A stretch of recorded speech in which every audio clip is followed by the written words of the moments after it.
What's going on YouTube? It's TH back again with another video, and today I'm giving you my updated offensive line rankings. We'll run through my offensive tackle rankings and then jump into the interior offensive line group. Felt like it made sense to kind of combine these two and save for the sake of taking two videos and putting them into one. But hopefully you guys are excited for today's rankings. Be sure to leave your thoughts down below in the comment section. Who's your top 5 offensive tackles? Who are your top 5 interior offensive linemen? This is as subjective as it gets during the draft process, so we all have our own opinion. I will respect yours as long as you respect mine. So be sure to leave me your list down below in the comment section. Like if you guys enjoy, subscribe if you're new and want more draft content. As we get closer and closer to April, man, we're getting so close to the NFL draft. But let's go ahead and start. We'll go 5 up to 1, then I'll give you my honorable mentions, then we'll flip over to the interior offensive line group. I got Darnell Wright at 5. I think he was partially protected by the fact Josh Heupel's offense is what it is. Like, it gives me shades of Cliff Kingsbury getting to Arizona, and all of a sudden that offensive line looks like it's repaired after being like one of maybe the worst offensive line in NFL history the year before, and like obliterating Josh Rosen out of like all relevancy.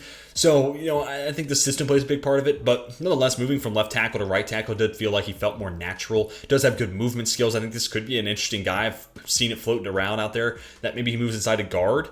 And, depending on where he gets taken, I could see that. He does, again, have good movement skills. And once he gets moving, the strength is there. He can put people into the dirt, no doubt about it. And if he goes back of round 1, you might be talking about him going to a good team that maybe already has a good tackle. So I could totally see like a Tyler Smith-esque plan in place for Darnell Wright, where it's like he starts out at guard, and eventually moves to tackle once our, veteran at that position moves on. But I'm thinking kind of right tackle, maybe with the flexibility to move inside to guard. That's the other thing that kind of holds him back. I do think he's going to be a right tackle at the next level. I think there was a reason why he got his best play there, and I'm going to buy into that. You could flip him over, but I don't think I'd run that risk, if I'm honest. Then we get to Broderick Jones at 4. Yeah, he's an exciting prospect. I mean, there's not many guys built like Broderick Jones or with the play strength of Broderick Jones. Him and then the first tackle we'll talk about in my honorable mention groupings. Those guys are among the best movers of people I've gotten the chance to watch and scout. So it's been a lot of fun. That being said, he's just so raw as a pass protector, I just can't put him any higher than this. And honestly, I contemplated flipping him and Darnell Wright because I think the flexibility Wright has to move inside the guard at least gives you that little bit of a bump. I don't think Broderick Jones, with how big he is, I don't know if you can move him inside the guard. So he does feel like a left tackle that, yes, he's going to move people and he's going to throw people around the field. Yeah, sure. And in the run game, he's going to be awesome. So that's why like him to Tennessee at 11 makes a lot of sense. If he somehow fell to the Ravens at 22, I'd be listening. But really, the Titans feel like kind of the best fit for him. Because he just still needs work as a pass protector. 1-year starter at left tackle, and with how dominant Georgia was, he was never really fully tested as a pass protector versus the guy who's my number 1 offensive tackle, but also a multi-year starter at different positions. Broderick Jones, just 1 year of starting. So it's a little bit tough, and that does hold him back a little bit. That's why I got Anton Harrison at 3. I mean, I think the consensus would roll out with Skoronski or Paris Johnson Jr. at 1 and 2, then Broderick Jones, then Anton Harrison, or maybe even Darnell Wright over Anton Harrison, but I'm looking at a 3-year starter. He's a true junior too, so one of the younger guys at the position, and more than 1,000 pass blocking snaps under his belt during his career. And yeah, he needs to add a little bit of strength, but I think he's already made some strides in the right direction there. And once you get to the NFL level, that workout regimen is a different beast. So I really don't have any concerns that I think he'll be able to add that muscle needed to be able to anchor when a guy tries to go bull rush. He'll be able to set his heels and kind of be able to fend for himself. But right now, this guy is just a really fluid mover. And a lot of hype around his 40, his 40 is going to be good, but his vertical jump and then his broad jump. Like, this guy kind of screams like that explosiveness, so I'm really excited to see what those numbers kind of look like once we get past the combine. Nonetheless, even with that all aside, I'm just looking at a 3-year starter who has seen a ton of pass blocking work versus that of Broderick Jones, who's only got 1 year worth of that, and he's more than held his own. He's been one of the best pass blockers in the conference. So love him as a player, and again, being one of the younger guys in the class, I don't worry about the weight because of that. Now, if he was like a 6-year player and like still need to add strength, it's like, all right, now we're talking about you being in your mid-20s. Like, you can still do it, but now you're kind of running out of time to do it. Versus like, yeah, this guy's like low 30 or low 20s. Like, this guy's just now kind of hitting his physical prime. So yeah, big fan of Anton Harrison, and I mean, I think he's kind of one of the more underrated guys at the position. I think he totally should be in that top 3 conversation. Then we get Peter Skoronski at 2, and I think the biggest value Skoronski brings to the table, yes, he has had good tape, no doubt about it. Like, he picked up perfectly where Rashawn Slater left off at Northwestern, and that cannot be understated. But the fact he was recruited to go there to play center, So many people are already projecting to be a guard. I think even with the arm length concerns, he'll be fine at tackle. I legitimately think that sub 33-inch arms, he'll be just fine at offensive tackle. Which to me is like, I can draft this guy and no matter what my offensive line looks like, Peter Skoronski fits into the picture. I'm listening. Like, that is so fascinating to me. So really interested by his versatility plus the good play. So I think whoever ends up with Peter Skoronski, no matter what, you're going to have a guy that's going to be starting somewhere in that starting five. So love a guy like that. But Paris Johnson Jr. is my OT1. Like 6'6", 315. If I'm looking for a superstar left tackle, there is nobody else I'd rather bank on than Paris Johnson Jr., and that's why he's my OT1. Skoronski might be someone with a higher floor, but that being said, Paris Johnson Jr., his first year starting at left tackle at Ohio State, looked like a top 10 pick. I mean, he was fantastic. His footwork is what separates him. Like 6'6", 315 is awesome, but if you don't know how to move with it, it's nothing. Or if you don't know how to anchor and be, or like a Broderick Jones who has that size, he knows how to use his strength to an advantage.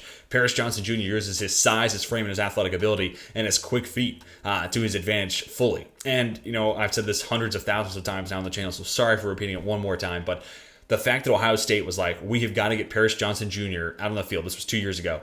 So they're like, play him at right guard. He's one of our 5 best offensive linemen. We got to get him out there somehow. Play him at right guard. And then he flips over to left tackle, which I do believe is his true position. Like, that just speaks volumes to me. That one of the best programs in college football was like, man, how do we get this guy out on the field? All right, we'll just stick him somewhere.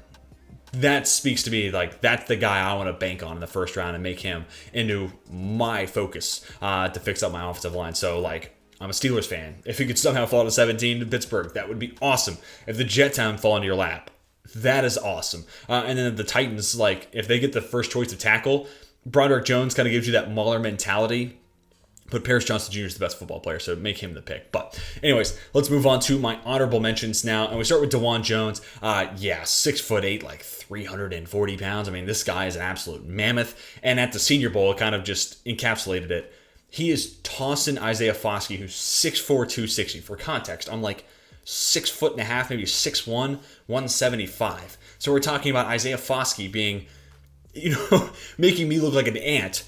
And then DeJuan Jones is just tossing around that dude like a rag doll. Like, oh my God. And then furthermore, Andre Carter II. Yeah, coming from an academy school, so that step up in competitions is rough. But 6'7", 260 shouldn't be tossed. And DeJuan Jones did exactly that at the Senior Bowl. So I'm higher on Jones now than I ever have been. And I kind of like him as an early round 2 guy now. Like, I think he's best suited in an offense that has that running quarterback that you can't rush a Justin Fields, a Lamar Jackson, or someone like that. The same, you have to basically play the contain, and if he kind of rolls into you, boom, maybe you can make a play on him then. But your main focus is on that contain. That's why Ronnie Stanley and Orlando Brown Jr. have looked like, when they were in Baltimore together, looked like the most unbeatable offensive line in the NFL. It looked like an entire brick wall in front of Lamar Jackson. Then you see Orlando Brown Jr. go to Kansas City, and he's having to pass protect a lot, and it's like, oh, okay, there you go, crashing down to reality. He's had good games. I'm not crashing. I'm not trying to totally crap on Orlando Brown Jr. He's going to be a free agent. He's going to be a lot more money than I'll ever see in my life this offseason, so what do I know?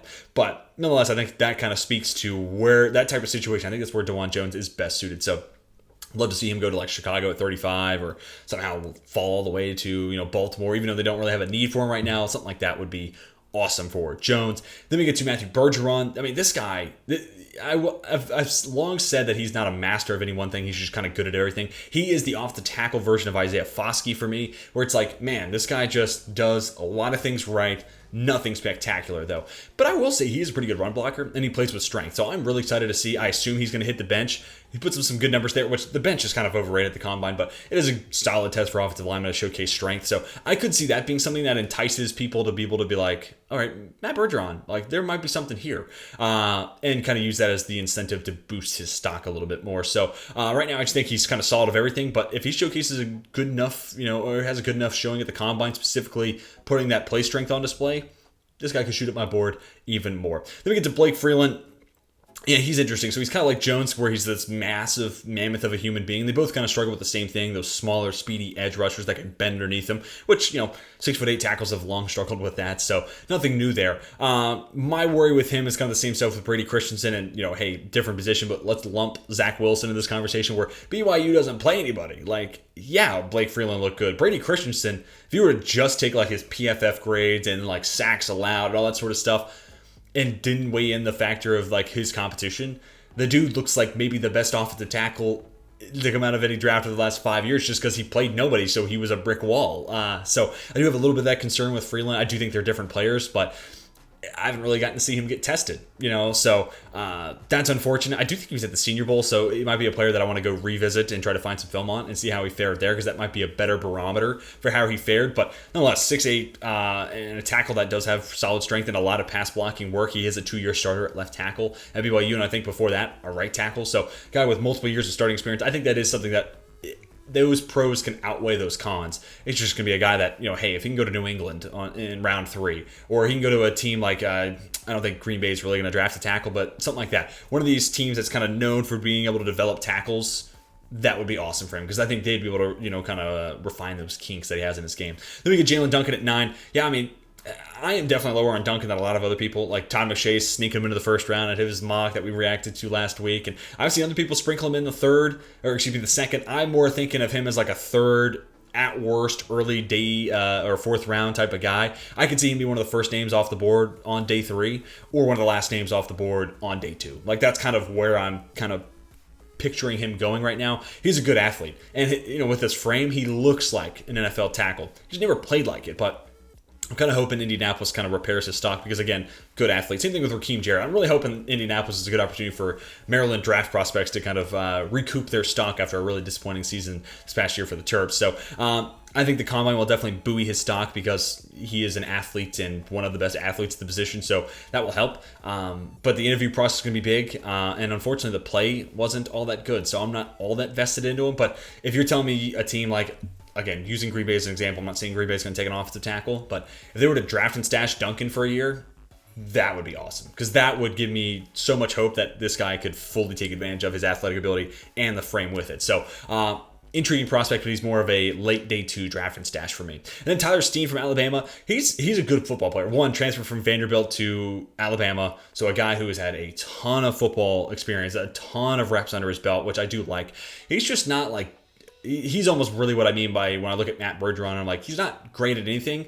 He's kind of even a step down from that.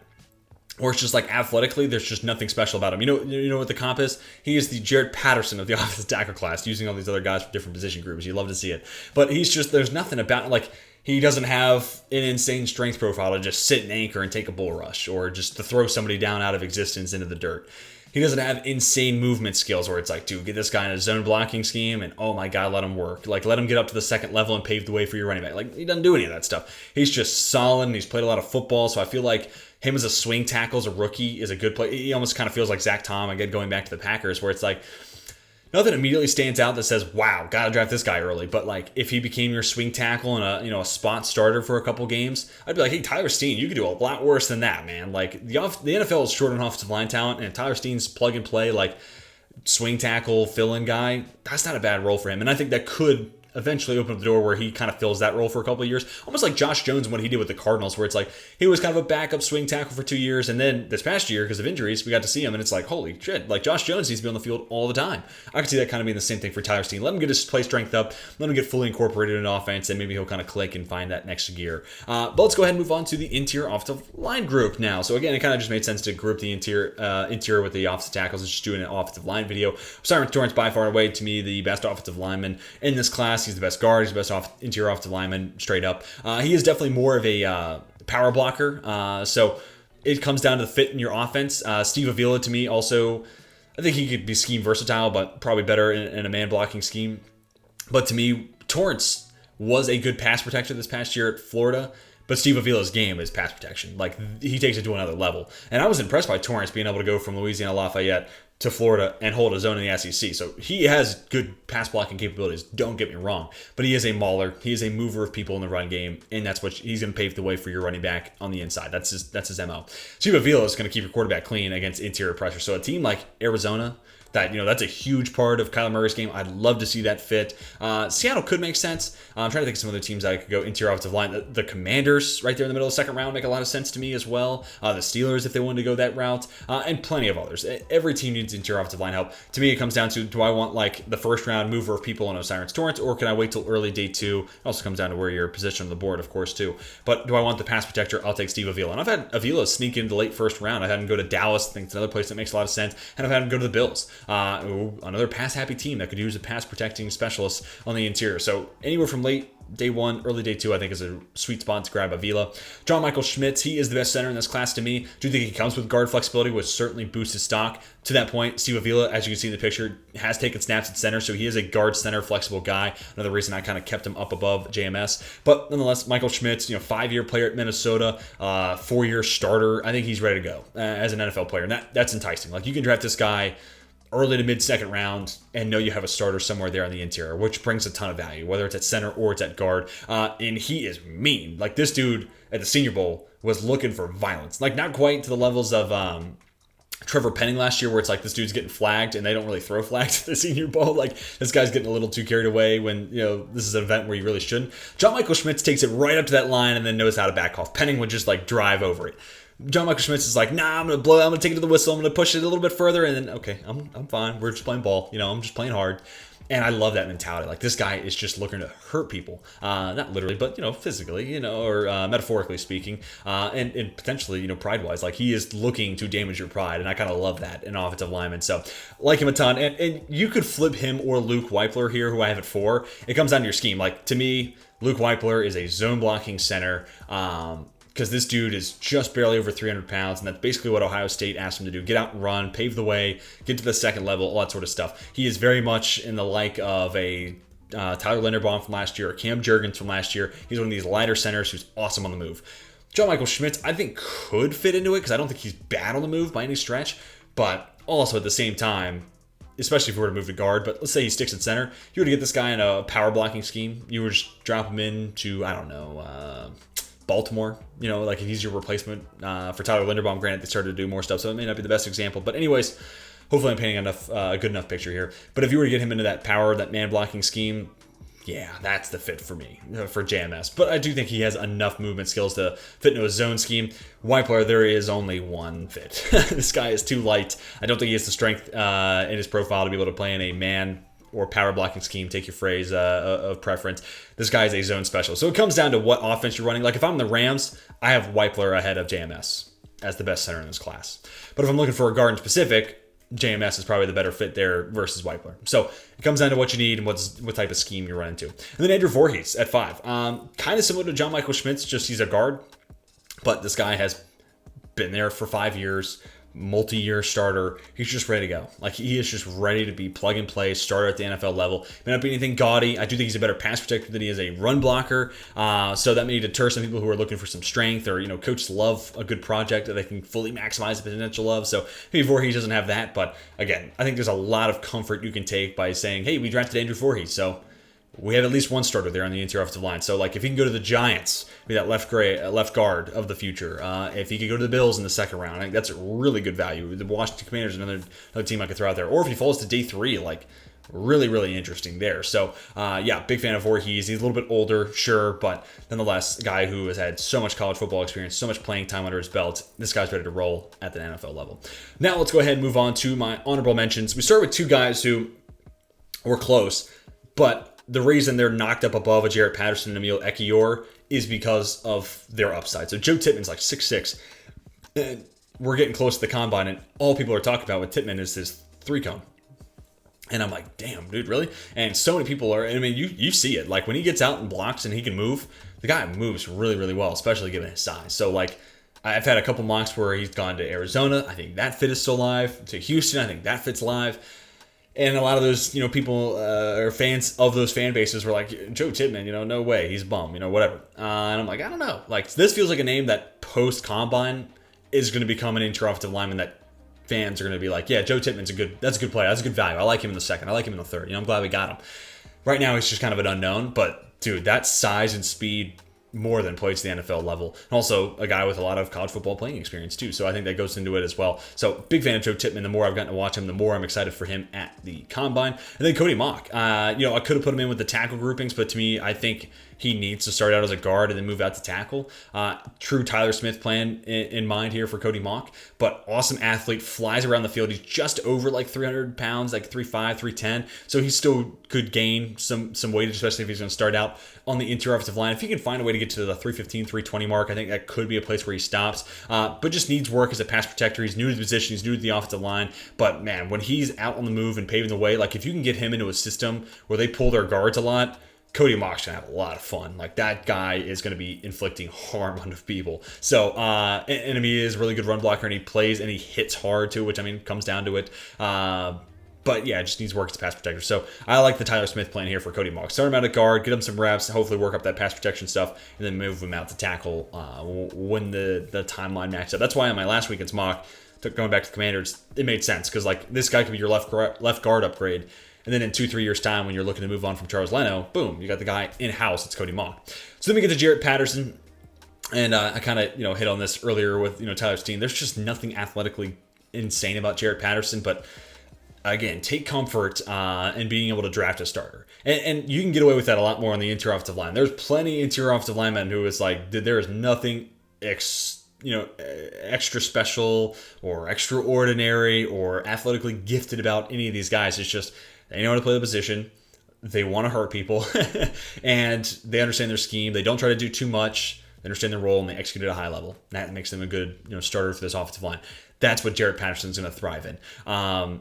Center guard flexibility, which I think is also appealing, and was just a solid, consistent starter for Notre Dame, multiple year starter too, which I think is also enticing. So to me, could go late round 2, but more so thinking anywhere round 3 is a good spot for Jarrett Patterson. And if he falls to round 4, then sprint the card, and I think you're getting a really good value there. And Emil Ekiyor, not quite as flexible as Patterson. That's why I gave Patterson the bump here. Ekiyor is going to be a right guard. That's pretty much what he played his entire career at Alabama. But same stuff. I think he does move. I think he moves all right, maybe a little bit better than Patterson. But he also has a tendency, especially in the run game, maybe get leaning out in front of himself. He'll, and if you're reaching, they'll be teaching, just like they say in basketball. So he gets out in front of himself with his upper body a little bit. But other than that, solid, consistent, stable starter. Maybe not as explosive or an insane get off. Like in years past, we've talked about these Alabama offensive linemen where it's just like the second the snap comes, these guys are just all the way out in front. Like these guys are just being able to get off on the offensive line is the difference, right? Like ball snapped and whoever wins the battle of the line of scrimmage, right? Like not to go too old school here, but like that's ultimately going to dictate where this play goes in a lot of ways. He doesn't have an insane, like you've never seen it before type of get off once the ball snapped, but it's not bad either. So like I think a team like the Colts, a team like the Lions, somewhere there round 3 or early round 4, I think he makes sense as a right guard starter, and I think he could start day 1. And maybe it takes a little bit of time. Maybe he's like midway through year 1 or maybe year 2 he takes over. But I do think there's a possibility of him being able to be a day 1 starter. And then Nick Broker, actually a guy who. I've talked about a fair amount, kind of late round 3, early round 4 type of guy from Ole Miss. Left tackle, then moved inside to play left guard, which is super enticing to me. And it looked pretty good. Again, not the most insane, profile. I think he has a little bit more strength maybe than an Ekiyor, but maybe not as insane of a mover either. So he's just kind of meh. He's there. I feel like you can start him. And I've had him going to the 49ers, so that maybe not be the best fit, just because again I don't think he's an extra special mover, so maybe more of a man or a power blocking scheme is in order for Broker. But I think a solid player who multiple year starter at college, and again the NFL is short on offensive line talent, so even to be the 10th interior offensive lineman, you're going to get drafted. Like you're going to get drafted somewhere no later than like the 5th or 6th round, and you're going to be able to compete for a spot on the roster. So, solid player. Definitely need to do some more research on some of the offensive line guys. This is always the position group that, leading up to the draft, I'm still doing work on. Just because there's names I haven't heard about. Oh, this guy, you like this person? I've never even heard of him. Who's that? Or, okay, well, I watched them a little bit. I need to come back to them and see what you're talking about. Or, okay, I could see that fit. Maybe that type of blocking team is best off of them. Maybe that reassesses my grade. So, offensive line is always the group I'm working the longest on. So, but anyways, that is going to do it for my updated 2023 offensive line rankings. We talked about tackles, we talked about the interior offensive line. I'd love to hear your rankings down below in the comment section, 1 through 5, both spots. Again, as long as you're not a jerk about my list, I won't be a jerk about yours. It's a very subjective process, so let me hear your list down below. Like if you guys enjoyed today's video, it would mean the world to me, help me out the channel a ton. And if you're new around here, want to see more football content, more draft content in specific, be sure to hit that big red subscribe button. But that's going to do it for me. Hope you all have a fantastic rest of your day. And until next time, my name is Tej, and I'm signing off.